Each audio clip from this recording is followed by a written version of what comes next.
የምግብ ሳይንስ ምሩቁ የኢትዮጵያ ኒውክሌር ኃይል ኮሚሽንን በኮሚሽነርነት እንዲመሩ ተመረጡ የሚል ዜና ማህበራዊ ሚዲያውን አጣቦታል።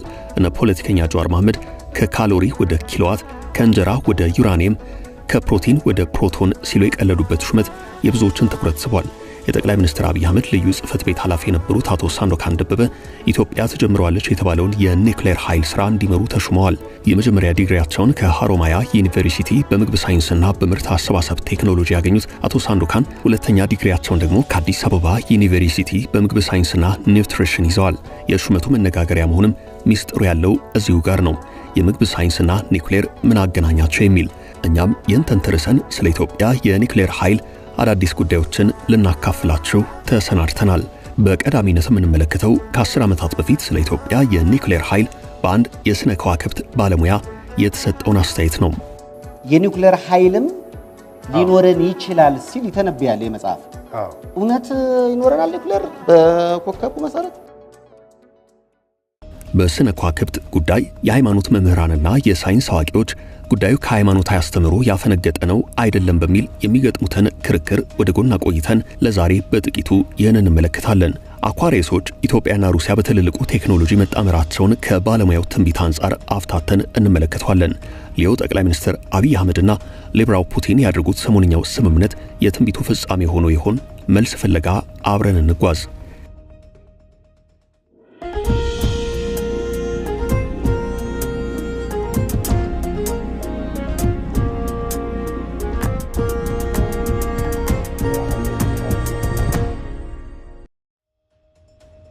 የዛሬ 10 ዓመት አንድ ረጅም ሰው የቪርጎ ሰይፉ ፋንታውን ሰይፉ ኦን ኢቢኤስ ሾው ላይ አዲስ የጻፈውን የኢትዮጵያ ኮከብ የተሰኘ መጽሐፍ ይዞ ተገኘም። ይህ ሰው ስኮርፒዮ ዶክተር አብነት ስሜ ነበርም። ኢትዮጵያ ኮከብ፣ ፍካሪ ኢትዮጵያና ሌሎች 3 መጽሐፍት ደራሲ ነው። በኢትዮጵያ ያልተለመደውን ሞንዴን አስትሮሎጂ ሀገርም እንደሰው የሚያስብል የአስትሮሎጂ ዘርፍ ነው። የድርጅቶችን የሀገራትንና የዓለሙን ሁሉ ኮከብ የሚያጠናና የሚበየን የአስትሮሎጂ ዘርፍ ነው። ከዛሬ 10 ዓመታት በፊት በተደረገው ቃለ መጠይቅ ዘመኑ ለኢትዮጵያ የከፍታ ዘመን መሆኑን፣ ኢትዮጵያ የአባይን ውሃ እንደምትጠቀም፣ የኒውክሌር ኃይል እንደሚኖራት ደራሲው ተናግረው ነበርም። አሁን ደግሞ ከፊት እንሆናለን። ይሄን ይላል ኮከብ የኢትዮጵያ ኮከብ። በቋንቋዎች ጥናት 3ኛ ዲግሪያቸውን የሰሩት ዶክተር አብነት ስሜ በኢትዮጵያውያን ምሁራን ዘንድ ብዙም ትኩረት የማይሰጠውንና እንደ ጥንቆላ የሚቆጠረውን አስትሮሎጂ ወይንም የኮከብ ቆጠራ ጉዳይ አዘውትረው በማጥናትና ትንታኔ በመስጠት ይታወቃሉ። ውድ ቤተሰቦቻችን አስትሮሎጂ ማለት አንድ ሁነት ሲፈጠር እንደ ፀሐይ ያሉና ሌሎች የጠፈር አካላት የነበሩትን ቦታ የሚያጠናና የነኚህ የሰማይ አካላት በሰውና በሁኔታው ላይ የሚያመጣውን የባህሪ ተጽዕኖ የሚያጠና ዘርፍ ነው። ሳይንስ ተብሎ በሳይንስ ክፍል ውስጥ ባለመመደቡ ሱዶ ሳይንስ ይባላል። ሐሳዊ ሳይንስ ማለት ነው። ስለ ሰው ማንነት የሚናገር ኮከብ እንዳለ ሁሉ ሀገርም ከተማም ድርጅትም የራሳቸው ኮከብ አላቸው የሚሉት ምሁሩ ስለ ኢትዮጵያ ኮከብ እንዲሁም አሁን ስላለንበት ሚሊኒየም ይናገራሉ። ደግመን ለማስታወስ እንደምንወደው በሃይማኖት መምህራንና በዚህ ዘርፍ አዋቂዎች በኩል ጉዳዩ ጥንቆላ ነው አይደለም በሚለው ጉዳይ ዙሪያ ያለውን ክርክር ወደ ጎን አቆይተን እኚህ ደራሲ ግን የሚሰጡትን ትንታኔ እንመለከታለን።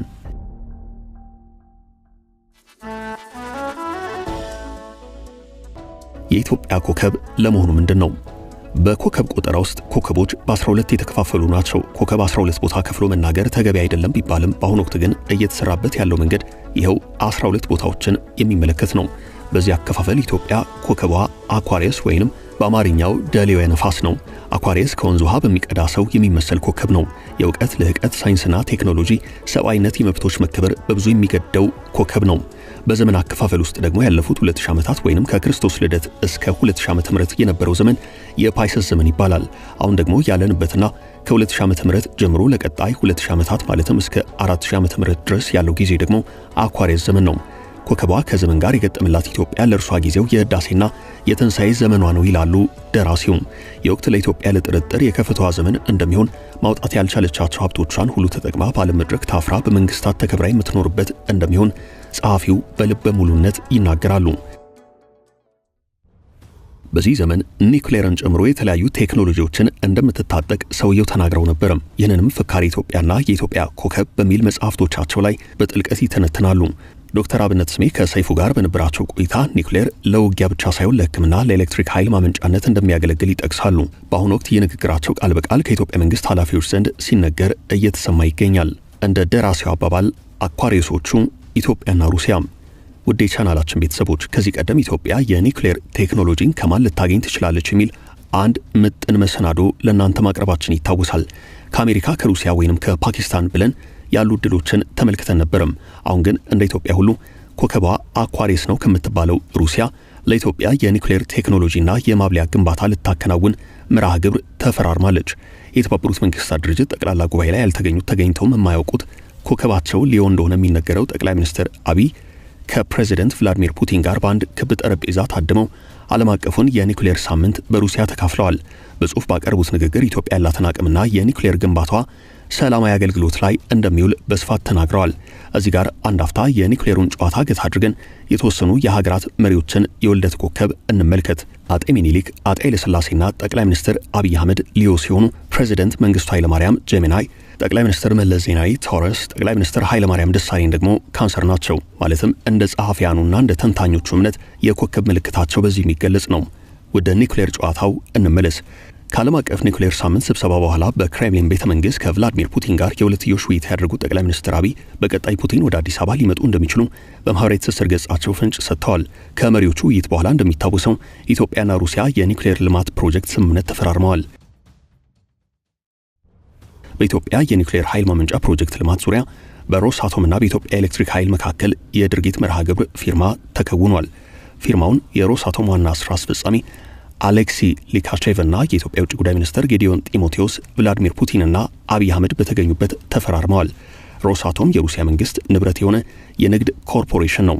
በሩሲያ ውስጥም ሆነ በዓለም አቀፍ ደረጃ ቀዳሚ የኒውክሌር ቴክኖሎጂ አቅራቢ ነው። የሩሲያን 20% ኃይል የሚያቀርበው ይኸው ሮሳቶም ኮርፖሬሽን ባሉት 11 የኒውክሌር ማብለያ ጣቢያዎች 38 የኒውክሌር አመንጪ ዩኒቶች አሉት። ሁሉንም ኒውክሌር የማመንጨት ኢንዱስትሪያዊ ሂደቶች በማከናወን ብቸኛ የሆነው ኮርፖሬሽኑ ዩራኒየም ማዕድን ከማውጣት እስከ ኃይል ማመንጨት ድረስ ያሉ ሂደቶችን የሚሰራ ነው። እስከ 2023 የፈረንጆቹ ዓመት መጀመሪያ ድረስ ከሩሲያ ውጪ በ7 ሀገራት 22 የኒውክሌር ኃይል ማመንጫዎችን ገንብቷል። ከሮሳቶም ደንበኞች አንዷ ግብጽ ስትሆን ኤልዳባ የኒውክሌር ኃይል ማመንጫን እየገነባ ያለው ይኸው ኩባንያ ነው። ቱርክ፣ ህንድ፣ ባንግላዴሽ፣ ሃንጋሪ የዚህ ኮርፖሬሽን የሚታወቁ ደንበኞች ናቸው። አሁን ደግሞ ኒጀርና ኢትዮጵያ የዚህ ኮርፖሬሽን ደንበኝነት መዝገብ ውስጥ ገብተዋል። የትልቅ ድርጅት አሁን ወደ ኢትዮጵያ መጥቶ ለኢትዮጵያ የኒውክሌር ኃይል ማመንጫ የሚገነባ ሲሆን ኢትዮጵያን በአፍሪካ ከግብጽ ቀጥሎ ሁለተኛዋ ሀገር ትሆናለች ማለት ነው። ኮከብ ይጋራሉ የሚባሉት ኢትዮጵያና እስራኤል ሀገራትና ተቋማት በመሰረቱት ቀን መሰረት ኮከባቸው ይወሰናል። ለምሳሌ ካንሰር ኮከብ ያላት አሜሪካ የመሰረቷት መስራች አባቶች ፋውንዲንግ ፋዘርስ ሀገራቸው እነርሱም ካለፉ በኋላ ገናና ሆና እንድትቀጥል ብዙ አስትሮሎጂ ስሌቶችን ሰርተው ጁላይ 4 ላይ እንደመሰረቷት በመግቢያችን ላይ ያነሳናቸው የአስትሮሎጂ ምሁር በመጽሐፋቸው ይናገራሉ። ይህንን እውነታ አውቁ የሚስጥራዊ ታሪኮች ልቦለድ ደራሲ ዳን ብራውን ዳቪንቺ ኮድ በተባለ መጽሐፉ ላይ ጽፎታል። ልክ እንደ ኢትዮጵያ ሁሉ እስራኤል፣ ሩሲያ፣ ፖላንድ፣ ኢራን እና ስዊድን በጥቂቱ የሚጠቀሱ አኳሪየስ ሀገራት ናቸው። ነገር ግን የኮከባቸው አይነት ተመሰረቱ የሚባልበት ቀን የተለያየ እንደመሆኑ ሊለያይ ይችላል። ያም ሆኖ ግን አንድ አይነት ኮከብ ይጋራሉ የሚባሉት እስራኤልና ኢራን አይንና ናጫ የመሆናቸው ጉዳይ በእርግጥም የኮከብ ቆጠራውን ጉዳይ በጥርጣሬ ለሚመለከቱት ሁሉ የትችት አስተያየት እንዲሰጡ የሚጋብዛቸው ነው። 2000 ዓመታት ለተጠጋ ጊዜ ጠፍታ የነበረችው እስራኤል ዳግም አንሰራርታ ወደ ሀገርነት መመለሷ የጠለቀችባት ፀሐይ ዳግም በመውጣቷ እንደሆነ ይናገራሉ። አኳሪየሷ እስራኤል ዜጎች ተበትነው ከዓለም ካርታ ላይ ተፈቃ እንደነበርና ዘመኗ ሲደርስ ተመልሳ እንደተመሰረተች ጠንካራ ሆና እንደወጣችም ይናገራሉ። ሀገራት ያላቸውን አለመግባባትም በኮከብ ሊያስረዱ የሚሞክሩት ምሁሩ እስራኤልና ፍልስጤም እንዲህ በጦርነት የሚናጡት በኮከባቸው ምክንያት እንደሆነ ይናገራሉ። አኳሪየስና ሊዮ ኮከብ ያላቸው ነገሮች አይስማሙም የሚሉት ጸሐፊው የፍልስጤም ኮከብ ሊዮ እንደሆነ ይናገራሉ። ኢትዮጵያን ደጋግማ ለመውረር የሞከረችው ጣሊያንም ሊዮ እንደሆነች ያስረዳሉ። መቀለ፣ አስመራና ፓሪስ ኮከባቸው ቪርጎ ነው። ለዚህ ነው ቆንጆና ጽዱ ሆነው የሚታዩት ይላሉ ጸሐፊው በመጽሐፋቸው። አዲስ አበባ ደግሞ ኮከቧ ሳጁታሪየስ ነው። ኮከባቸው አንድ ነው የሚባሉት እስራኤልና ኢራን ደግሞ በክፉ የሚፈላለጉ ናቸው። እንዲህ ያለውን የኮከብ ቆጠራ ጉዳይ በጥርጣሬ ለሚመለከቱት ሁሉ ይህ በአስረጅነት ሊቀርብ የሚችል ምሳሌ ነው።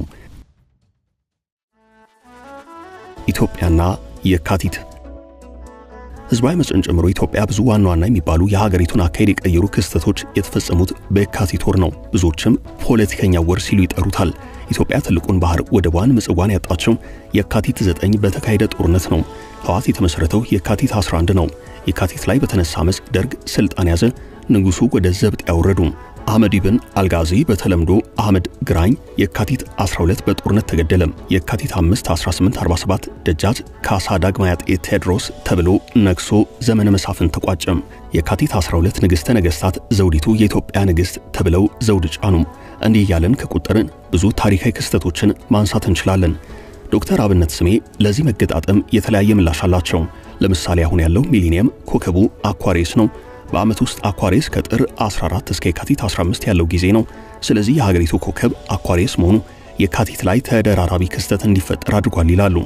ስልጣኔዋ ጠፍቶ የባህር ድንበሯ ተጥሶ ስሟ የረሃብ ምሳሌ ተደርጎ የነበረችው ኢትዮጵያ ዳግም ላታጎነብስ ቀናት ሊሆን ኮከቧ አኳሪየስ ነው የተባለችው ኢትዮጵያ የእውነትም ኒኩሌር ይኖራት ይሆን? የራሷን ነዳጅስ አውጥታ ትጠቀምበት ይሆን? የፍካሪ ኢትዮጵያና የኢትዮጵያ ኮከብ መጽሐፍ ደራሲው ዶክተር አብነት ስሜ ግን ይህ እንደሚሆን እርግጠኛ ናቸው። አበቃን። መልካም ጊዜ ተመኘ።